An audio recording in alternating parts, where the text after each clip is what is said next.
അപ്പോൾ നമ്മൾ ക്രിസ്മസാണ്. ക്രിസ്മസിനോടനുബന്ധിച്ച് നമ്മൾ ചിക്കൻ ബിരിയാണിയാണ് ഉണ്ടാക്കുക. ചിക്കൻ ബിരിയാണി ഉണ്ടാക്കുന്നതിന് മുമ്പ് ചിക്കൻ ഒന്ന് മാരിനേറ്റ് ചെയ്ത് വയ്ക്കാം. ചിക്കൻ എടുക്കുക, എന്നിട്ട് അതിൽ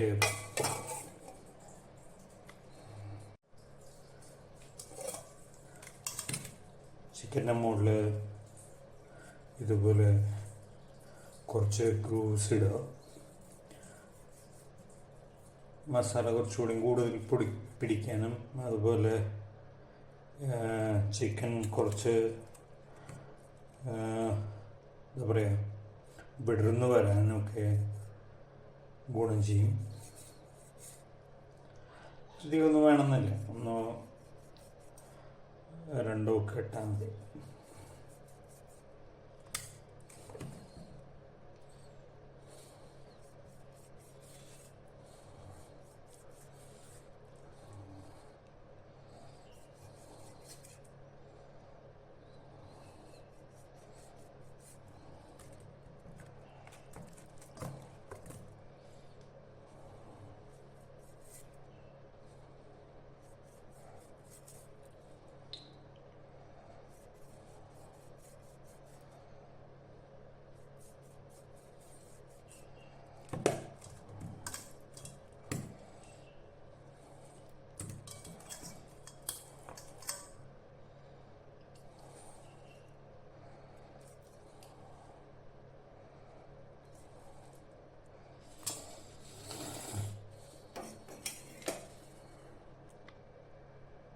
ഇനി നമ്മൾ ഇതിലേക്ക് കുറച്ച് കട്ടി തൈര് അല്ലെങ്കിൽ യോഗട്ട് ഇടാം. യോഗട്ടാണ് കുറച്ചുകൂടി നല്ലത് എന്ന് ഞാൻ പറയും. പക്ഷേ യോഗട്ട് കിട്ടാനെങ്കിൽ നമ്മൾ തൈരിടണമെന്ന് കുഴപ്പമില്ല.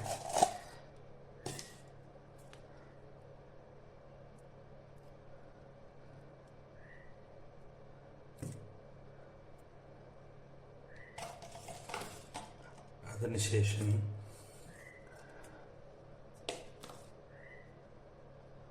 കുറച്ച് വെളുത്തുള്ളി, അധികമൊന്നും വേണ്ട, നമുക്ക് രണ്ടാമത് ബിരിയാണിയിലിടാം. കുറച്ച് പച്ചമുളക്, കുറച്ച് ഇഞ്ചി. ഇതൊന്നും അധികം ഇടണമെന്നില്ല, നമുക്ക് പിന്നീട് ഇടാവുന്ന സാധനങ്ങളാണ്. അതില്ല നമ്മുടെ ബിരിയാണിയിൽ വേറെ നമ്മൾ ചേർക്കുകയും ചെയ്യും. ഒരു സ്പൂണ് ഉപ്പ്, ഒന്നര സ്പൂണിടാം. ഞാനിവിടെ 1.5 സ്പൂണിടാം.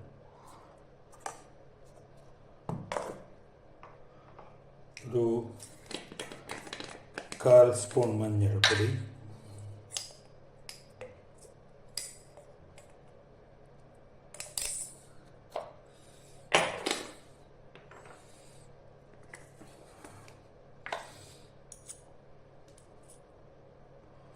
ഒരു 3 സ്പൂൺ മല്ലിപ്പൊടി,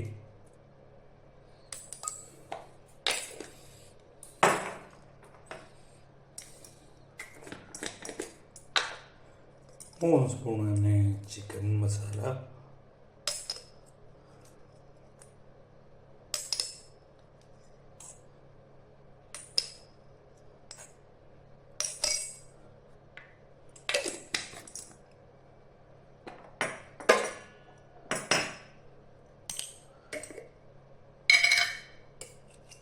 ഒരു 1.5 സ്പൂൺ മുളക് പൊടി. ഞാനിവിടെ ഇടുന്നത്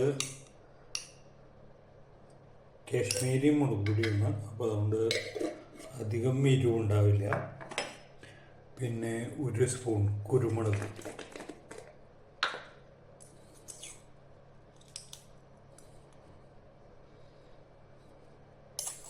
ഇത്രയും ഇടുക, ഇത്രയും പൊടികളുണ്ട്. ഇത് കൂടാതെ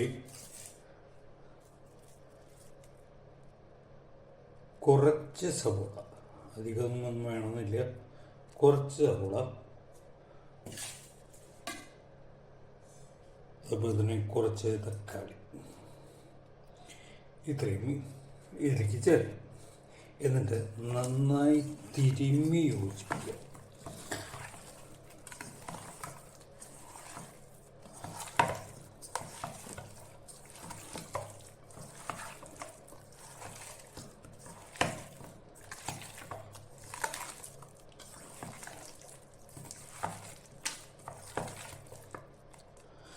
ഈ തൈര് അല്ലെങ്കിൽ യോഗട്ട് ഉപയോഗിക്കുന്നത് ചിക്കൻ ഒന്ന് സോഫ്റ്റ് ആവാനും ഒരു പുളി രസത്തിനും വേണ്ടിയിട്ടാണ്. ഇത് കഴിഞ്ഞിട്ട് ചിക്കൻ ഉണ്ടാകുമ്പോൾ ചിക്കൻ നല്ല സോഫ്റ്റ് ആയിരിക്കും. ഇറച്ചി നല്ല വിട്ട് പൊരുന്ന രീതിയിൽ സോഫ്റ്റ് ആയിരിക്കും. അപ്പോൾ അതുകൊണ്ട് തൈര് ചേർക്കുന്നത് നന്നായിരിക്കും. തൈര് അതുപോലെ യോഗട്ട് ഇതൊക്കെ ഇതുപോലെ ചേർക്കുന്നത് നന്നായി.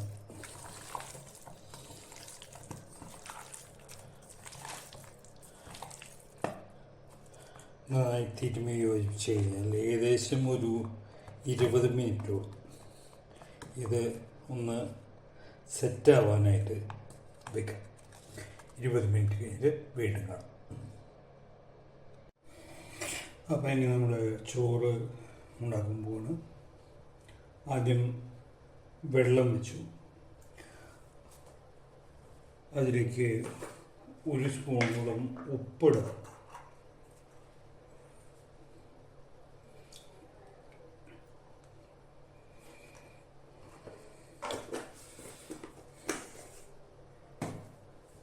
അത് കഴിഞ്ഞാൽ മസാലകൾ ഒരു 2 ഏലക്ക,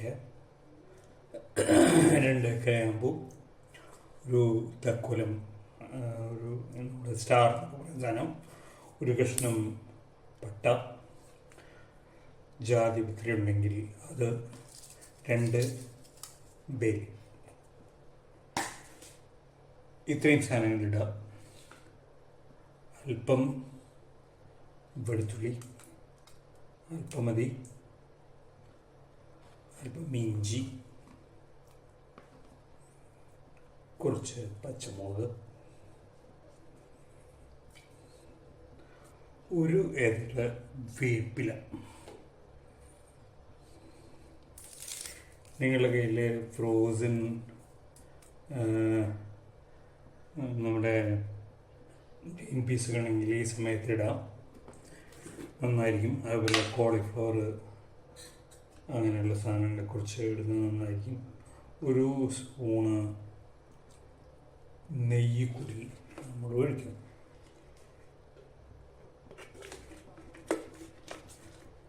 ഒരു സ്പൂണ്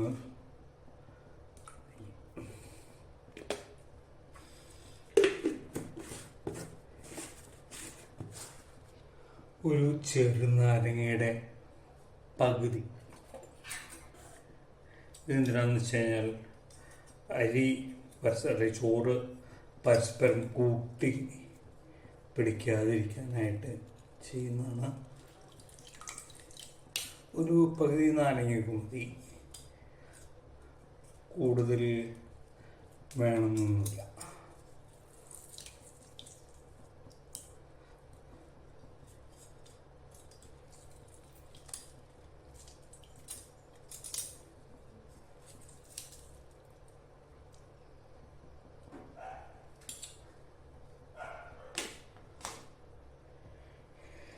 ഇത്രയും ചേർക്കുക.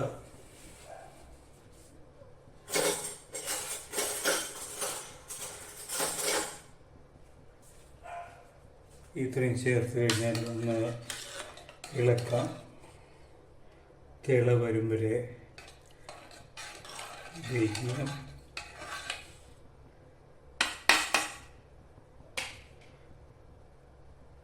നന്നായി തിള വന്നു കഴിഞ്ഞാൽ ഇതിലേക്ക് അരിയിടാം. അരി ഒരു 20 മുതൽ 30 മിനിറ്റ് വരെ വെള്ളത്തിൽ കുതിർത്ത് വെച്ചിട്ട് അത് വാർത്തെടുക്കുന്നതാണ്. അരി നമ്മൾ വെള്ളത്തിൽ കുതിർത്ത് വെച്ച് കഴിഞ്ഞാൽ കുറച്ച് സോഫ്റ്റാവും. ആ സോഫ്റ്റായിട്ടുള്ള അരി നമുക്ക് ഇതിനകത്ത് ഉപയോഗിക്കാം. അപ്പോൾ ഈ തിളച്ച് വന്നതിന് ശേഷം വീണ്ടും കാണാം. തിളച്ചു വന്നാൽ അതിലേക്ക് കുറച്ച് ഉള്ളിയും സവോളയും കുറച്ച് തക്കാളിയും ചേർക്കുക തിളച്ചതിന് ശേഷം. എന്നിട്ട് അരി അതിനകത്തേക്ക് ഇടുക. നേരെ പറഞ്ഞ പോലെ ഒരു 20 മുതൽ 30 മിനിറ്റ് വരെ കുതിർത്ത് വെച്ച അരിയാണ്.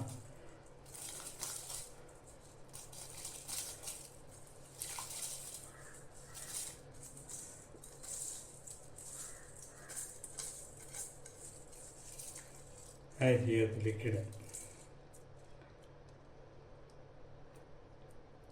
അരി മുഴുവനായിട്ടും മൂടിക്കിടക്കുന്ന രീതിയിലുള്ള വെള്ളം ഉണ്ടാകണം. സാധാരണ ബിരിയാണിക്ക് അരി ഈ വെള്ളത്തിൽ കിടന്ന് ഇത് വെള്ളം വറ്റുകയാണ് ചെയ്യുക. ഇവിടെ ഞാൻ അങ്ങനെയല്ല ചെയ്യുന്നത്. പകരം അരി ഒരു പകുതി വേവിലേക്ക് എത്തിക്കുകയാണ്. അതിനുശേഷം ബാക്കിയുള്ള വേവ് നമ്മൾ ബിരിയാണി ഉണ്ടാക്കി കഴിയുമ്പോൾ ദമ്മിടുന്ന സമയത്ത് ബാക്കി വേവ് അതിനകത്താണ് നടക്കുക. അപ്പോൾ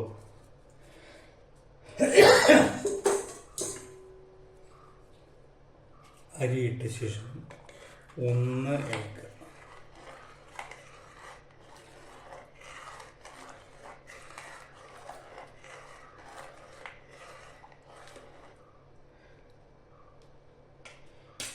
ഇനി ഈ അരി ഒരു പകുതി വേവാകുന്ന വരെ വേവിക്കും.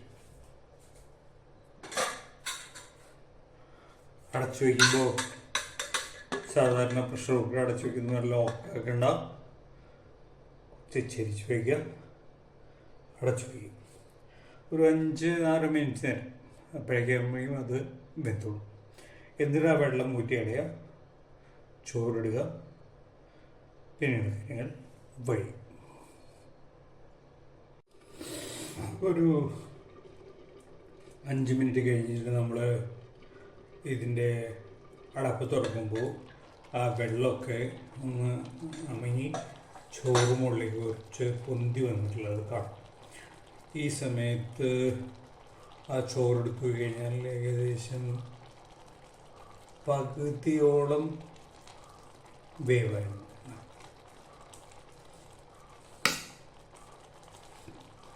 ഇത്ര മതി. ഈ ഒരു പൊസിഷൻ്റെ ആയി കഴിഞ്ഞാൽ തീ ഓഫ് ചെയ്യുക. ഇത് വാർക്കാം. വാർത്തതിന് ശേഷം വീണ്ടും ഇപ്പോൾ ചോറ് റെഡിയായി. ഇനി നമുക്ക് ഇതിലേക്ക് ആവശ്യമുള്ള മസാല അല്ലെങ്കിൽ ചിക്കൻ റെഡിയാകും. ഒരു പാത്രം അടുപ്പത്തേക്ക് വെച്ചു. അതിലേക്ക് ഒരു 1.5 സ്പൂണ് നെയ്യ്,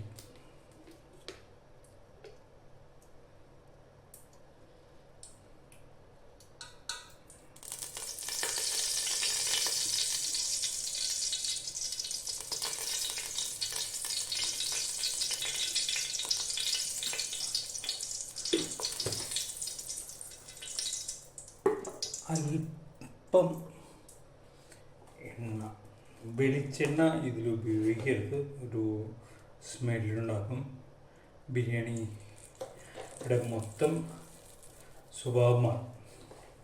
അപ്പം അതുകൊണ്ട് അല്പം എണ്ണ.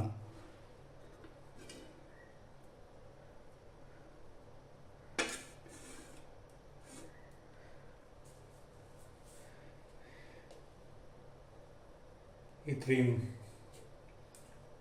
ശേഷം അതിലേക്ക് അല്പം സവോള, ഇഞ്ചി, പച്ചമുളക്,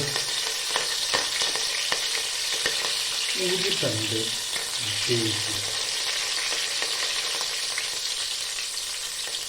ഇത്രയും ചേർക്കുക.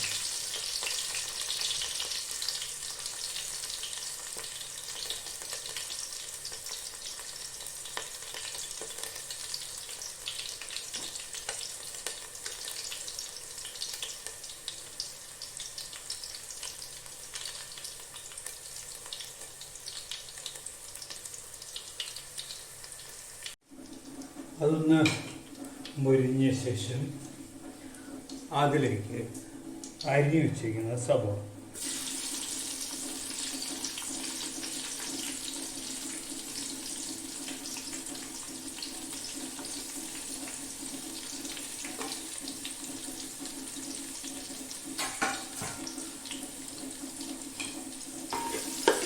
നന്നായി ഒന്ന് ഇളക്കുക. സവോള മൂത്ത് നിറം മാറൊന്നും വേണ്ട, ഒന്ന് വാടി കിട്ടിയാൽ മതി. അപ്പോൾ അതൊന്ന് ഇളക്കാൻ നേരത്തെ വീഡിയോകളിലൊക്കെ പറഞ്ഞു തന്ന പോലെ സവോള ഇങ്ങനെ ഏത്തകളായിട്ട് രൂപം പ്രാപിച്ചു വരുന്ന സമയത്ത് അതിലേക്ക് അല്പം ഉപ്പ്, ഒരു സ്പൂണൊക്കെ ധാരാളം.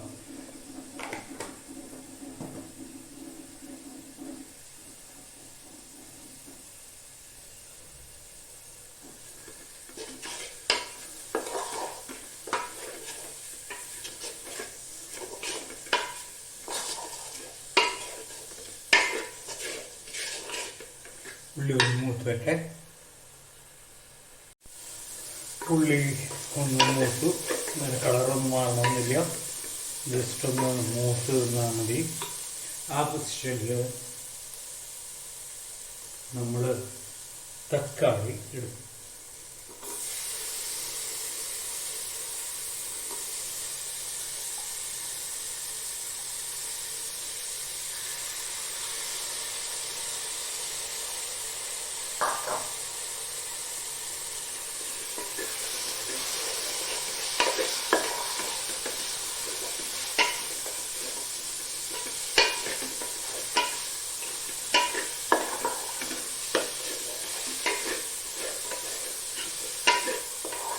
തക്കാളി നന്നായി ഉടഞ്ഞു വരണം, അതിന് വേണ്ടി വെയിറ്റ്.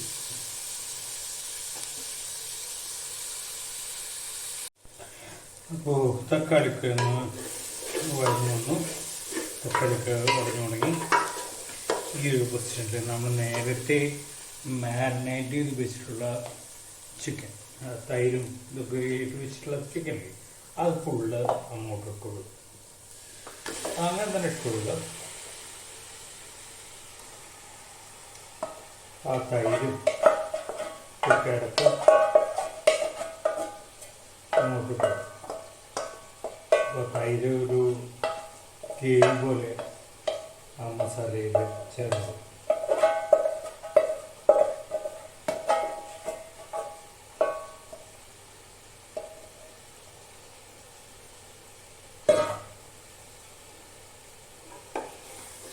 നന്നായിട്ടൊന്ന് ഇളക്കുക.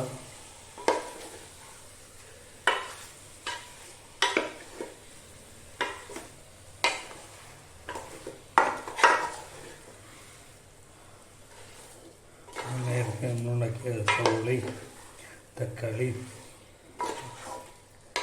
ഈ മസാലയൊക്കെ ഒന്ന് പിടിക്കാനായിട്ട്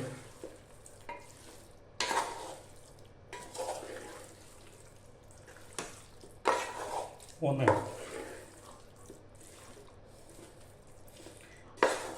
ഇത് കുറച്ച് നേരം എടുക്കും ശരിയായി വരാൻ. അപ്പം അതുകൊണ്ട് അടച്ചു വെച്ചിട്ട് വേവിക്കും.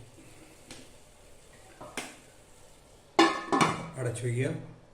ഒരു 10 മിനിറ്റ് 15 മിനിറ്റ് ഒക്കെ വരും. അതിനിടയിൽ പറഞ്ഞ 5 മിനിറ്റ് കൂടുമ്പോൾ ഒന്ന് ഇളക്കിയിടണം, അല്ലെങ്കിൽ അടിപിടി. അപ്പോൾ ചിക്കൻ ആയിട്ടുണ്ടാവും. ഞാൻ 2-3 പ്രാവശ്യം ഒന്ന് ഇളക്കിയിട്ടൊന്ന് നോക്കി കഴിഞ്ഞാൽ കാണാം അത് ചിക്കന് വെള്ളം ഇറങ്ങി ധാരാളം വെള്ളമായിട്ടുണ്ട്. ഒരു ഗ്രേവി ഫോം ചെയ്തിട്ടുണ്ട്. ഈ സമയത്ത് ഒന്ന് ഇളക്കിയിടുക, അല്ലെങ്കിൽ അടിയിൽ നിന്ന് ഒരു ബുദ്ധിമുട്ടുണ്ടാക്കും. അതുകൊണ്ട് ഒന്ന് ഇളക്കിയിടുക. ഇത് നേരത്തെ നമ്മൾ തൈര് ഒഴിച്ചുകൊണ്ടാണ് ഒരു ചെറിയൊരു വെള്ള നിറമുള്ളത് അത് മൈൻഡ് ചെയ്യണ്ട.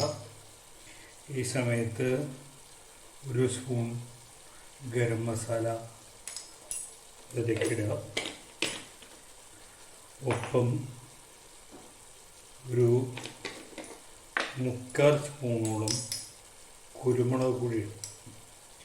ഇത് ചുവപ്പില്ല എന്ന് കരുതിയിട്ട് ഇതിൻ്റെ അകത്തേക്ക് മുളക് പൊടിയോ അങ്ങനത്തെ കാര്യങ്ങളൊന്നും ഇടരുത്. അത്യാവശ്യം നല്ല ഒരു ഉപ്പത്തരം ഉണ്ടാവും. അതിലേക്ക് ഗരം മസാലയും ഇത് ഇട്ടതിന് ശേഷം ഒന്ന് ഇളക്കിടുക. നിങ്ങളുടെ കയ്യിൽ പുതിന ഇല, നമ്മൾ മിൻസ് എന്ന് പറയുന്ന സാധനമുണ്ടെങ്കിൽ ഇപ്പോൾ വേണമെങ്കിൽ ഒരു ലെയർ പോലെ ഇതിന് മുകളിലിടാം. അതുപോലെ മല്ലിയില, ഇതൊക്കെ ഇവിടെ ഇതിന് മുകളിലേക്ക് ഇടാം. എനിക്ക് ഈ സാധനങ്ങളൊന്നും ഇല്ലാതുകൊണ്ട് ഞാനിതൊന്നും ഇടുന്നില്ല. ഇനി ഇതിൻ്റെ മുകളിൽ നമ്മൾ ചോറ് പരത്തും. തീ ആദ്യം ഫുള്ള് കുറച്ച് വയ്ക്കുന്നത് എന്തിനാണ്? ചോറ്.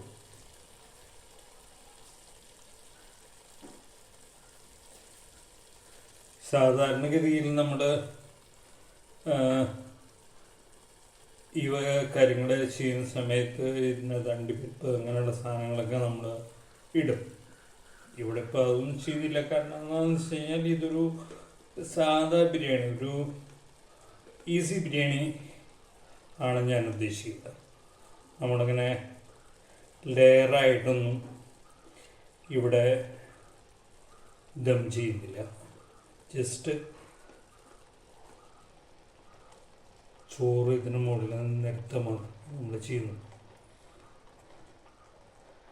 ഈ കട്ടയൊന്നും നിങ്ങൾ മൈൻഡ്, നിങ്ങൾക്ക് ജസ്റ്റ് ഒന്ന് ഒരു കൈ കൊണ്ട് തട്ടിക്കഴിഞ്ഞാൽ പൊട്ടുന്നേ ഉള്ളൂ. കാരണം എന്താ വെച്ചാൽ നേരത്തെ നമ്മൾ ഈ കട്ട പിടിക്കാതിരിക്കാനായിട്ട് നമ്മൾ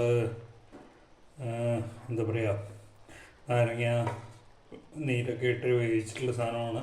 അപ്പോൾ അതുകൊണ്ട് ഇത് കട്ട പിടിക്കൊന്നുമില്ല. ജസ്റ്റ് ഒന്ന് പരത്തിയാൽ മതി.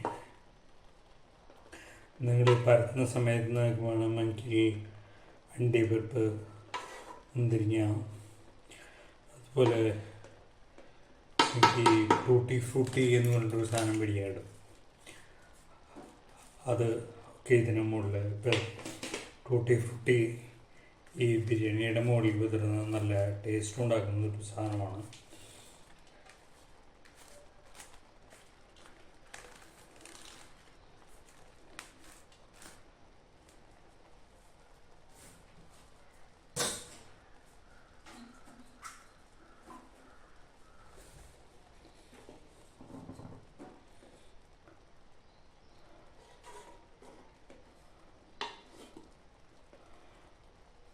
ചോറ് പരത്തിയ ശേഷം ഇതിൻ്റെ മുകളിലായിട്ട് ഒരു 1.5 സ്പൂൺ നെയ്യ് ഒഴിക്കും. നെയ്യ് നമ്മൾ നേരത്തെ ഒഴിച്ചിട്ടുണ്ട്, പക്ഷേ അതല്ല ഇപ്പോൾ എടുക്കുക. ഇപ്പം അതൊന്ന് ടേസ്റ്റ് ആവാൻ വേണ്ടിയിട്ടാണ്. നമ്മൾ വേറെ ഒന്നും ഇതിൻ്റെ മുകളിലേക്ക് ഇടുന്നില്ല. ഇത്രയും ആയതിനു ശേഷം ഇത് അടച്ചു വയ്ക്കുക.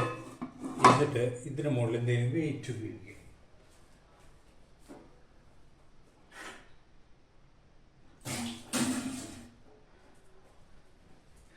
ഞാനിവിടെ വെയിറ്റിനായിട്ട് നമ്മൾ സാധാരണ അരയ്ക്കുകയൊക്കെ ചെയ്യുന്ന സമയത്ത് ഇഞ്ചി ചതയ്ക്കാൻ ഉപയോഗിക്കുന്ന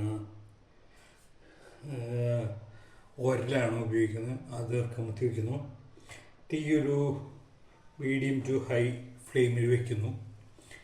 ഈ പൊസിഷനിൽ നമ്മൾ ഇത് കീപ്പ് ചെയ്യുന്നു ഏകദേശം 20 മിനിറ്റ്. 20 മിനിറ്റ് കഴിഞ്ഞിട്ട് നമ്മൾ തീ ഓഫ് ചെയ്യും. തീ ഓഫ് ചെയ്തിട്ട് ഒരു അരമണിക്കൂർ കൂടി കഴിഞ്ഞിട്ട് ഇത് ഓപ്പൺ ചെയ്യും. അതുവരെ ഇത് ഇളക്കരുത്, ഒന്നും ചെയ്യരുത്. അരമണിക്കൂർ കൂടി കഴിഞ്ഞിട്ട് ഇത് ഓപ്പൺ ചെയ്ത് ഇതൊന്ന് ഇളക്കുക. എന്തുപയോഗിക്കും? നിങ്ങളുടേത് 1 മണിക്കൂറോ അല്ലെങ്കിൽ 1.5 മണിക്കൂറോ കഴിഞ്ഞിട്ടാണ് ഇത് ഇളക്കുന്നതെങ്കിൽ ടേസ്റ്റ് കുറച്ചുകൂടി കൂടും. ബിരിയാണി എപ്പോഴും നിങ്ങൾ ഈ ഒരു പൊസിഷനിലെത്തിയതിനു ശേഷം ഒരു 20 മിനിറ്റ് ഇതേ രീതിയിൽ വെച്ചതിന് ശേഷം നിങ്ങൾ തീ ഓഫ് ചെയ്യുക. ഓഫ് ചെയ്തതിന് ശേഷം ഒരു അര മുതൽ 1 മണിക്കൂർ വരെ കഴിഞ്ഞിട്ട് പിന്നെ ഇത് ഇളക്കാം. എന്നിട്ട് നിങ്ങൾക്ക് ഉപയോഗിക്കും. ഇപ്പം ഞാൻ 20 മിനിറ്റ് വെക്കുന്നു. 20 മിനിറ്റ് കഴിഞ്ഞിട്ട് നമുക്ക് വീണ്ടും കാണാം. അപ്പോൾ നമ്മളത് തുറക്കാൻ പോവാണ്. 20 മിനിറ്റ് കഴിഞ്ഞപ്പോൾ ഞാനത് ഓഫ് ചെയ്തിരുന്നു.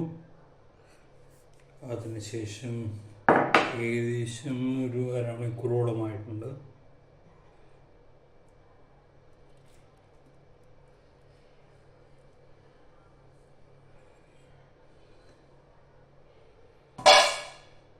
ചോറൊക്കെ വെന്തു. ജസ്റ്റ് അതൊന്ന് ഇളക്കിടുക. അപ്പോൾ അടിയിലെ മസാലയൊക്കെ മുകളിലേക്ക് പൊന്തി വരും. മസാല അതുപോലെ ചിക്കൻ്റെ പീസ് അങ്ങനെയുള്ള സാധനങ്ങളൊക്കെ മുകളിലേക്ക് ഒന്ന് പൊന്തി വരും.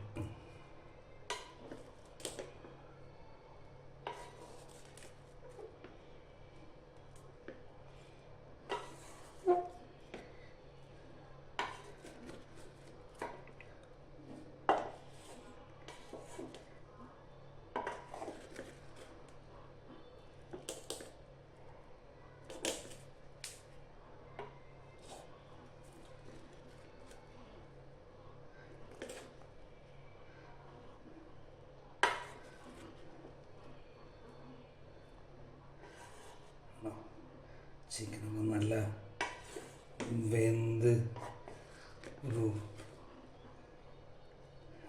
എന്താ പറയുക, ഒരു മൊരിഞ്ഞു വരും.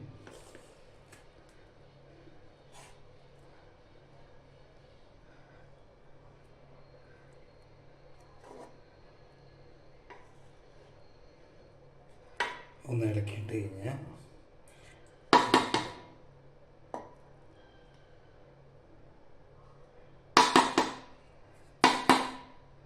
ഇനി വിളമ്പി യൂസ് ചെയ്യും.